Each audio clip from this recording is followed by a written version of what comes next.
লোহিত সাগরে এক সপ্তাহের মধ্যে দ্বিতীয়বার পণ্যবাহী জাহাজে হামলা চালিয়েছে ইয়েমেনের হুতি বিদ্রোহীরা। সবশেষ হামলায় অন্তত ৩ নাবিক নিহত হয়েছে। জীবিত উদ্ধার করা হয়েছে ৬ জনকে।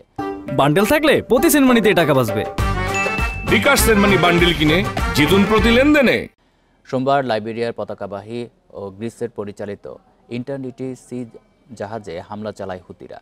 রকেট চালিত গ্রেনেডের আঘাতে জাহাজটি উল্লেখযোগ্যভাবে ক্ষতিগ্রস্ত হয়। এতে আরোহী ছিল ২৫ জন। হামলার কারণ হিসাবে হুতি বিদ্রোহীরা জানায়, ইন্টারনিটি সি জাহাজটি ইসরায়েলের দিকে যাচ্ছিল।